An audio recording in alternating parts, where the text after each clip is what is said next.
नमस्कार। आज हम आपको शीतला सप्तमी की कथा सुनाएंगे। शीतला माता की कथा हर महिला को सातम के दिन जरूर सुननी चाहिए। शिशु की रक्षा एवं लंबी आयु के लिए शीतला माता की कथा अवश्य सुने। माता आपकी हर मुरादें पूरी करेगी। आइए सुनते हैं शीतला सप्तमी की पावन कथा। एक गांव में ब्राह्मण दंपति रहते थे। दंपति के 2 बेटे और 2 बहुएं थी। दोनों बहुओं को लंबे समय के बाद बेटे हुए थे। इतने में शीतला सप्तमी का पर्व आया। घर में पर्व के अनुसार ठंडा भोजन तैयार किया। दोनों बहुओं के मन में विचार आया कि यदि हम ठंडा भोजन लेगी तो बीमार होगी। बेटे भी अभी छोटे हैं। इस कुविचार के कारण दोनों बहुओं ने पशुओं के दाने तैयार करने के बर्तन में गुपचुप 2 बाटी तैयार कर ली। सास बहू शीतला की पूजा करके आई। शीतला माता की कथा सुनी। बाद में सास तो शीतला माता के भजन करने के लिए बैठ गई। दोनों बहुएं बच्चे रोने का बहाना बनाकर घर आई। दाने के बर्तन से गरम गरम रोटला निकालकर चूरमा किया और पेट भरकर खा लिया। सास ने घर आने पर बहुओं से भोजन करने के लिए कहा।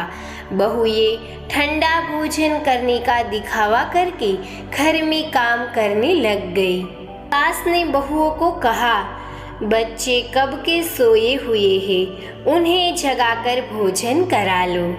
बहुएं जैसे ही अपने बेटों को जगाने गई, उन्होंने अपने बेटों को मृत पाया। ऐसा बहुओं की करतूतों के फल स्वरूप शीतला माता के प्रकोप से हुआ था। बहुएं विवश हो गई। सास ने घटना जानी तो बहुओं से झगड़ने लगी। सास बोली कि तुम दोनों ने अपने बेटों की बदौलत शीतला माता की अवहेलना की है, इसीलिए अपने घर से निकल जाओ और बेटों को जिंदा स्वस्थ लेकर ही घर में पैर रखना।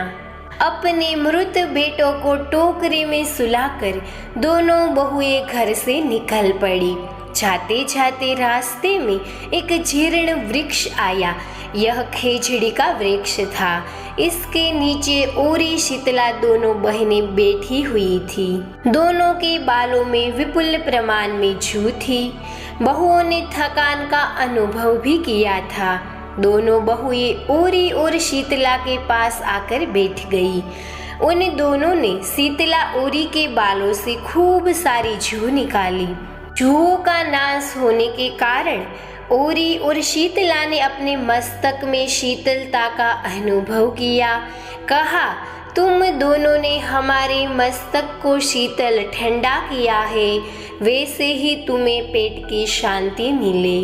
दोनों बहुएं एक साथ बोली कि पेट का दिया हुआ ही लेकर हम मारी मारी भटकती है, परंतु शीतला माता के दर्शन हुए नहीं है।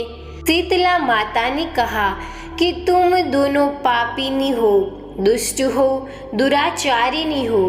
तुम्हारा तो मुंह देखने भी योग्य नहीं है।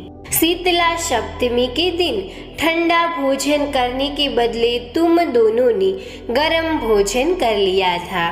यह सुनते ही बहुओं ने शीतला माता जी को पहचान लिया। देवरानी जेठानी ने दोनों माताओं को वंदन किया। गिड़गिड़ाते हुए कहा कि हम तो भोली भाली है, अनजाने में गरम खा लिया था। आपके प्रभाव को हम जानती नहीं थी। आप हम दोनों को क्षमा कीजिए माँ। माँ, हमसे भूल हो गई। अब हम पुनः ऐसा दुष्कृत्य कभी नहीं करेंगे। हमें क्षमा कीजिए शीतला माँ। शीतला माता ने उनके पश्चाताप भरे वचनों को सुनकर दोनों माताएं प्रसन्न हुई। शीतला माता ने मृतक बालकों को जीवित कर दिया। बहुएं तब बच्चों के साथ लेकर आनंद से पुनः गांव लौट आई। गांव के लोगों ने जाना कि दोनों बहुओं को शीतला माता के साक्षात दर्शन हुए थे। दोनों का धूमधाम से स्वागत करके गांव प्रवेश करवाया। बहुओं ने कहा, हम गांव में शीतला माता के मंदिर का निर्माण करवाएगी। शीतला सप्तमी के दिन मात्र ठंडा खाना ही खाएगी। शीतला माता ने बहुओं पर जैसी अपनी दृष्टि की वैसी कृपा सब पर करे।